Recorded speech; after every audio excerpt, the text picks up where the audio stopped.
5th Regional Youth Convention 2025 to NERYC ICYM Northeast pra organize kurina jo kalibra shuru huisha convention do Nagaland Catholic Youth Movement bra host kuriase. Event to Mary Help of Christians Cathedral Kohima de Pilgrims of Hope laga team pitor de luese. Inaugural program de Meghalaya Chief Minister Conrad Sangma do special guest thagishi aro taibra flag hoist kura pichide bishops pra stalls aro Holdo Place Kurisha. Cathedral de Pilgrims of Hope laga team pitor de Holy Mass pilushe. Itu laga event to Indian Catholic Youth Movement laga Silver Jubilee pi mark re. Meghalaya CM Conrad Sangma bra program de Kotakura samai Northeast laga youth kan ge top nimide compete korubole encourage kurisha ro ICYM enterprise entrepreneurship aro business upor charcha kuribo nimide training sessions kan lobole binti kurisha. Event to June 30 dak lobole ase program sai sabo.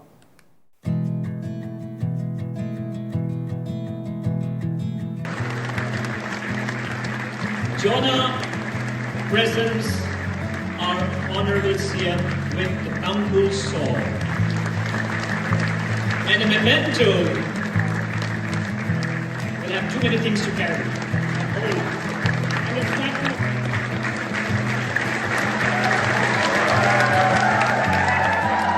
To spearhead.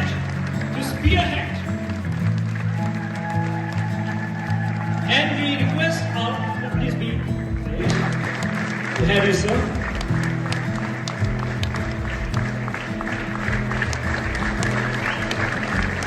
We have a special t-shirt for you.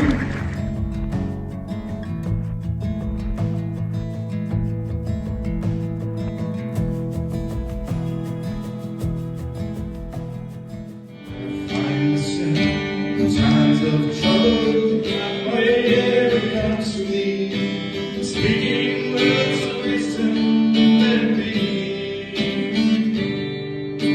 And in my hours of darkness, she is sat right in front of me, speaking words of wisdom, let it be. Let it be, let it be, let it be, oh,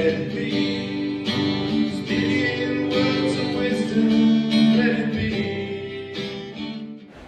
I must say the timing was really perfect. They just brought me tea and I was asked to come on stage. That's my luck, I guess. I don't know how much time I should take because it's been a very, very long day. So I will try to be as short as possible. But as you know, you made a big mistake calling a politician. I will keep you here for some time, I assure you. But when Reverend Father John Berman was felicitating everyone, you know, I think there were lesser people left to felicitate than the people who were felicitated, I think. He felicitated almost everyone. And I was telling our Archbishop, Dr. Linus Nelly, that maybe you should have actually used that dowel. We would have saved half an hour. And I really, when I heard the speech, the sermon given by Most Reverend Dr. Linus Nelly, you know, I didn't miss a single word he said. I was absorbing everything that he mentioned. It was so deeply intellectual as well as religious.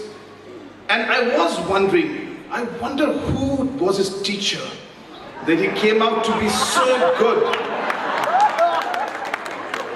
And then he came up on stage and he revealed it himself. So I know, Your Grace, where you got all those qualities from. Friends, I want to be this time a bit intellectual, I should say. And I will really request you to please allow me to play a video. It's a bit long, it's about 7 minutes. 7 minutes. It's a video, and I will speak about it once that video is done. Like doctor said, addiction is a disease and it's an illness. So yeah, it progresses through time, and it's such a disease that it's very hard to diagnose. And the only symptom that you can really diagnose it with is the starting of using of my non-controlled substances. So my addiction started at a young age. I was barely 11, 12 when I started drinking alcohol. There was a person who used to hide alcohol near my house. He used to steal that alcohol and drink it. But at that time, I was a promising kid, but I had problems with anxiety, insecurities. So, and I was very fascinated with the things the older kids were doing. So they were drinking, so when I got the chance to drink, I just drank it for the cool factor. But after drinking it, I understood that it numbed my anxiety, it numbed my insecurities, and I went on with that. And but then later on, it progressed to another substance because alcohol was a little harder to hide from the family. So I started smoking weed. And that went on for years, since I was 11 to the age of 16, 17. And when I reached 16, 17, alcohol and weed marijuana did not do job anymore. So I had, at that time I was a bit smarter, so I sought psychiatric help. And that's when I got relief from the symptoms, from the anxiety, from the disabilities that I was having mentally. And then, but due to the nature of me not knowing I have this illness, I did not use the psychiatric help the way it was supposed to be. So I abused the psychiatric medications. So after that, that also didn't give me a lasting effect, and I was on the search for another thing, another drug, something that would relieve me. Told her to send me to rehab. That's when I went to rehab, and then in rehab I lived like hell, because at that time, you know about the past controversies that have happened with rehabs in Assam. So I was in one of those kinds of rehabs where it was torture, mental torture. So, but at the same time, they were teaching me about my disease. So it clicked. Yeah, yes, I am an addict. I had to surrender my will. I surrendered my will. I surrendered my will to the care of God. And that's when the turning point started. I came out of rehab. My recovery didn't start in rehab. In rehab, it was just forcefully done, because I was just forcefully away from drugs. But then when I came out, that's when the battle started. The first year was so hard. Every day I wanted to use. Every day the demon said, the devil said, go and use. It will be different this time.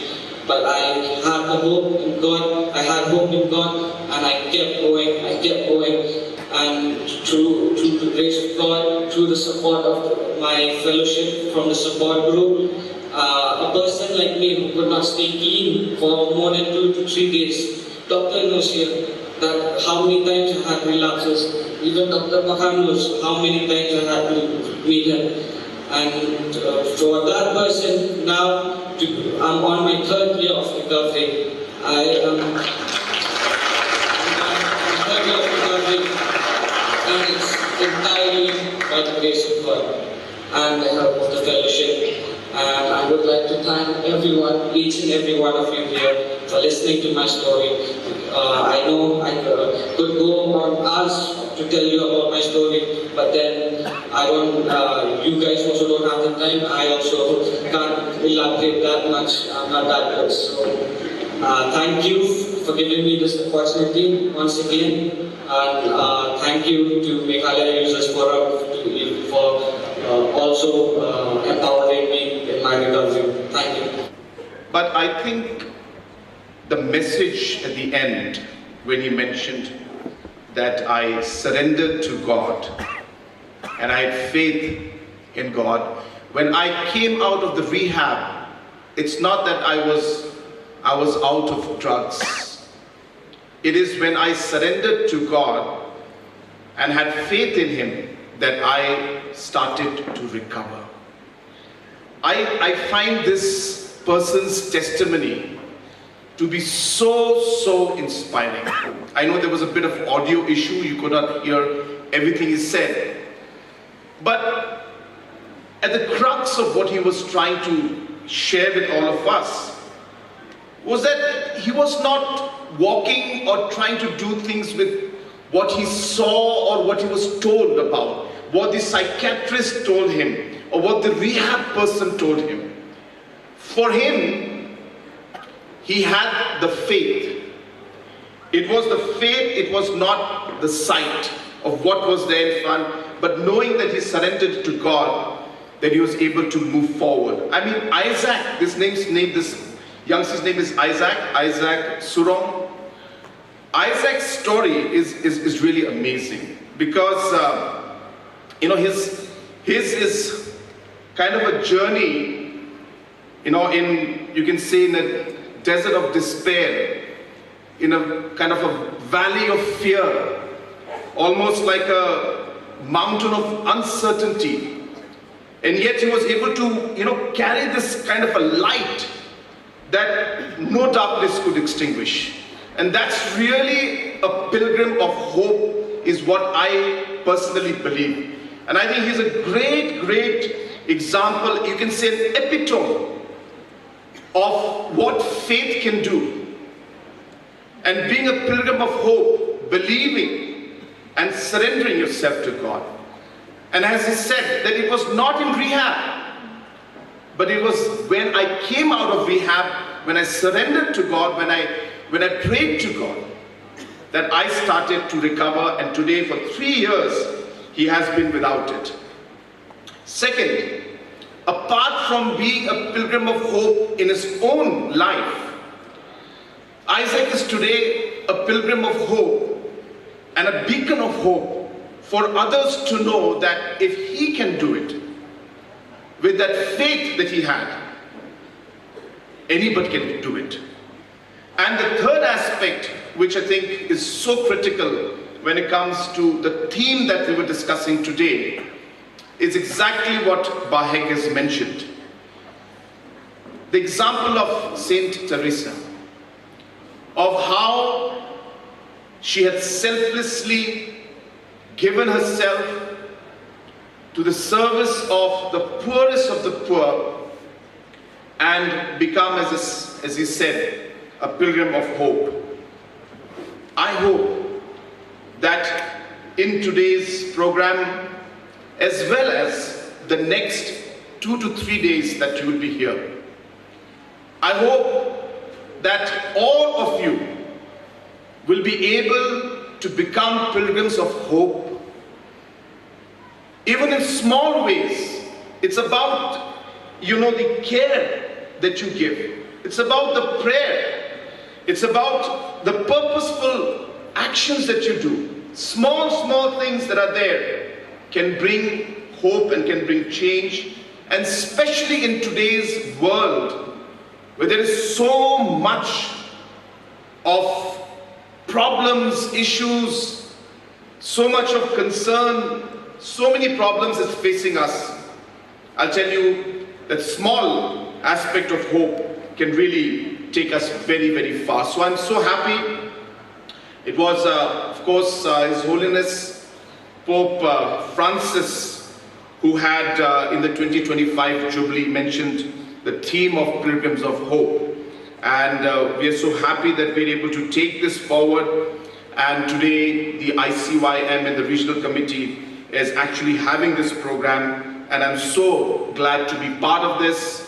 I thank each and every one of you for inviting me and giving me this opportunity to be here today, this evening. The second part is my small suggestions that I would like to give, especially to the youth. I only have 2 to 3 suggestions which I always share with the youth. I start with a story which I share very often. It's not a story that people have not heard me speak, but I'm very motivated with this story. And that's why I use this story. Maybe you've heard me give this story out before. But this story is really about football. And it's a story about 2 teams playing football for about 3 hours. And after they played football for 3 hours, the score was 0-0. And the reason the score was 0-0 is because they were playing football without goalpost. So they were kicking the ball from one corner to the other without a goalpost. So there were no goals scored.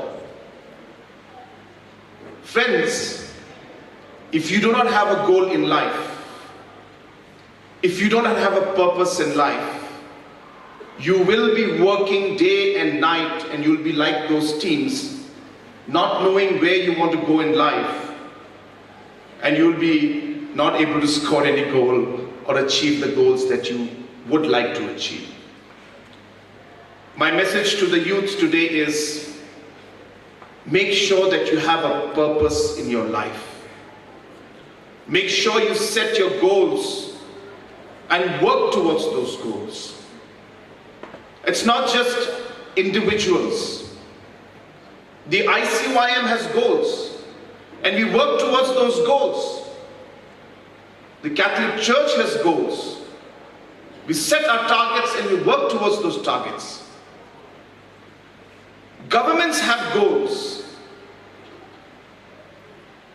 If you look at the vision document of 2032, that's when Meghalaya will turn 60 years old. It's a very thick document.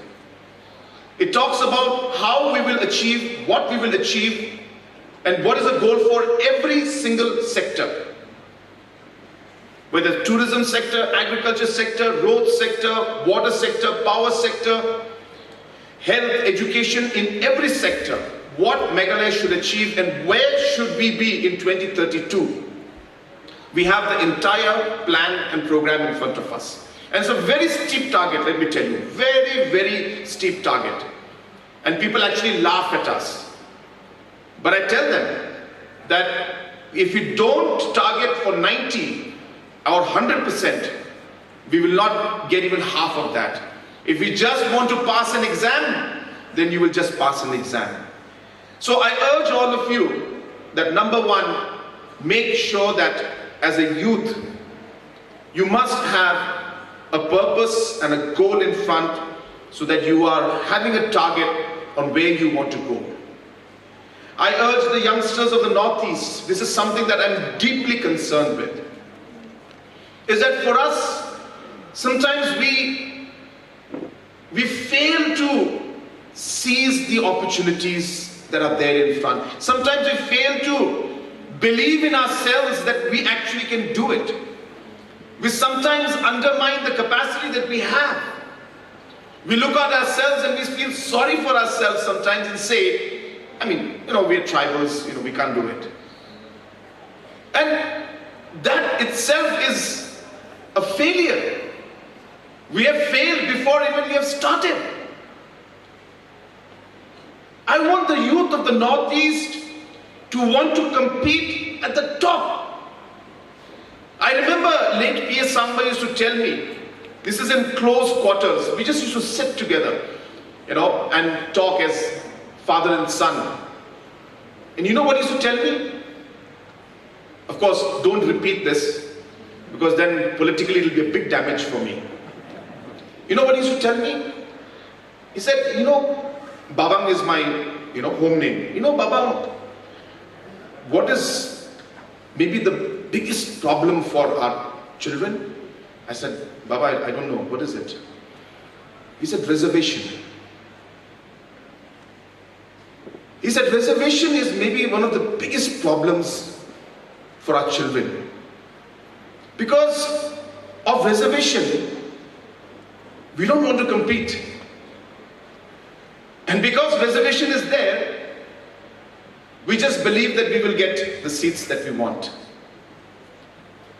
And he used to tell me, the day our youth from the Northeast will go beyond reservation, will go beyond the mindset that let reservation be there. It's not that I'm saying you should remove it, absolutely not. But I'm saying the mindset of being able to believe that you can compete with the best in the country and in the world. I would want our youth to have that challenge. How many entrepreneurs do we have? I'm sorry to say this, I don't want to sound anyway communal, but why is it that we have to wait for somebody else to start that business and start that entrepreneurship and enterprise in our states? When will our youth start to do that? Also, to have training sessions, to have discussions on enterprise, on entrepreneurship, on business. I can tell you, of course, I'm not trying to compare or trying to, bring out any comparison with other states. But one of the biggest programs that we have is an entrepreneurship program in my state. I believe the way forward for our state and for our region is to promote enterprise, to promote entrepreneurship. And we must do it. We must go out of our way to do it. And I think it is time that our youth also starts believing in themselves that they can actually do it. So I urge, have a purpose, have a goal, have a focus, and you may change your goal 10 years from now, that's fine. But at least you know what you want to do now, and you'll work towards it. Start to be enterprising. Very, very important for our youth. If we're not going to be enterprising, I'll tell you, we'll be left far, far behind. Do it. You may fail, but you will get up again. You will again start to do things. I can tell you, I am an entrepreneur by spirit, let me tell you. I've always believed in starting business. The sad part is I've always failed in it. I failed in all the businesses that I've done. That's the truth. Maybe I'm just a bad businessman, maybe. But I just kept going. I failed in my politics. I have lost the first election that I contested. And I thought that I will win that election because I thought I was late P.A. Samma's son. How can I lose? And I didn't campaign. I didn't meet the people. I didn't touch the grassroots. I didn't go from village to village. I just used to give a big program, give a long lecture like I'm doing now, and go back home and stick some posters. And I lost that election. And I can tell you that that loss in that election was maybe the greatest turning points in my life. I don't think I would be here today if I had not lost that election, I can tell you. But more importantly, when I lost that election, I cried for 2 months because I could not digest it. But after 2 months, I picked up the pieces. I told myself, I'm not going to accept this, and I'm going to change this. And I worked for next 2 years, day and night, and of course then I won the next election. And that's how life is. So please, my young ICYM members, all the Catholic youths who are out here, we'd like to see more of our Catholic youths come up with enterprises, start their own businesses, become, icons in the Northeast, and we can do it. In Meghalaya, we're trying to support as many as possible. Many, many programs are happening. Of course, we can try in other states also to support in whatever way possible. But this is something that I would like to see. And last, of course, I want to also share, which again is the same message and similar message to what Bahek had mentioned to you, that whatever you do in life, whatever you achieve in life, at the end of the day, it is about being a good human being. If people were to ask me that what is the one quality that you would always like to see in the youth, especially our youth of the Northeast, I told them it would be humility. Because if that is not there in your life, I'll tell you, everything is meaningless. You may get all the power, you may become the chief minister of the state, but if you don't have your feet and your ears on the ground, you're not going to sustain it. Things will change very fast. So whatever you do in life, I only hope and pray that you will always have fear in your heart, fear of the Lord, respect for elders, humility in every situation, and become good human beings. And I'm sure the church, ICYM, is working towards that direction, and I can see today the sea of youngsters in front of us, the hope of the Northeast, the hope of the nation. India is young, but Northeast is even younger. Maximum of our population in the Northeast is Gen Z, Gen Alpha, and Gen Beta. Whereas if you look at the rest of the country, most of the population is the millennial and a bit part of the Gen Z.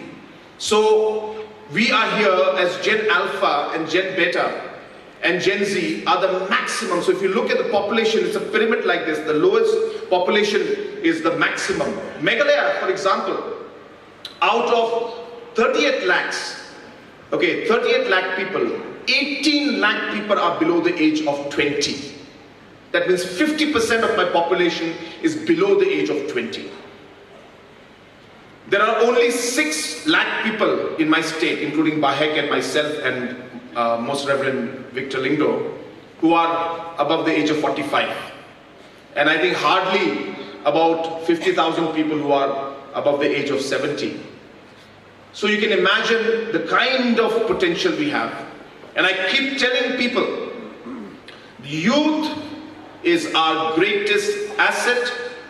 The youth is our greatest challenge. It all depends on how we nurture it. If we nurture it well, Nagaland, Meghalaya, Manipur, Mizoram, the Northeast and India will shine. Because this youth will be the greatest constructive force that we have seen in this world.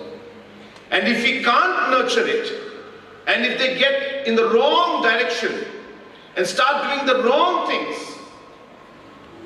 then they will become the biggest destructive force that the world has seen. Same youth, matter of how we look at it, and matter of how we nurture it.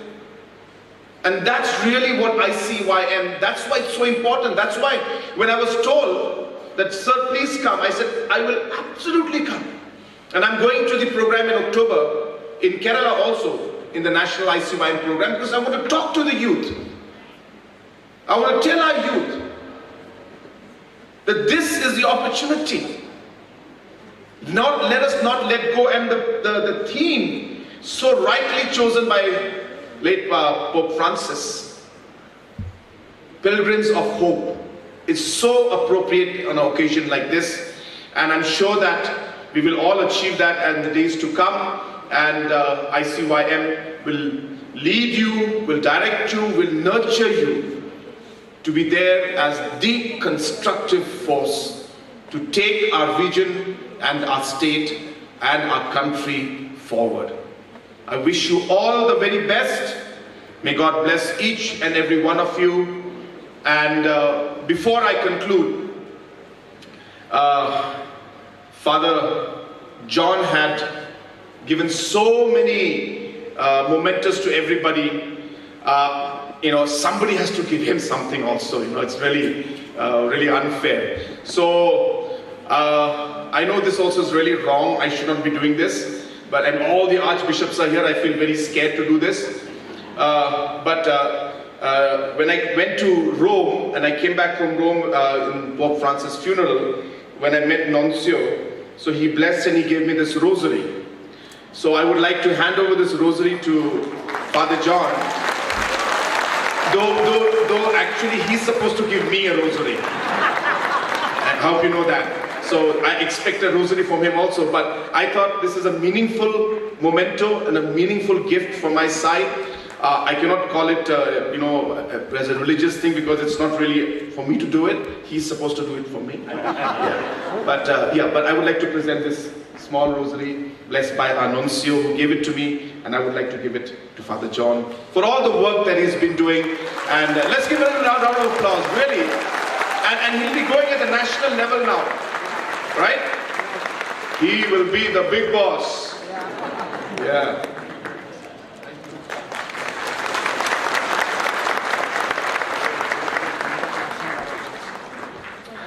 Yeah, so with that, once again, I wish all of you the very best.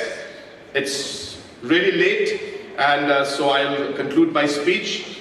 Thank you to our archbishops who are here, and thank you to all our bishops and all the reverend fathers, and most importantly to all the delegates for patiently being here and listening to my speech and to be part of this program. I wish this program the very best. Thank you very much.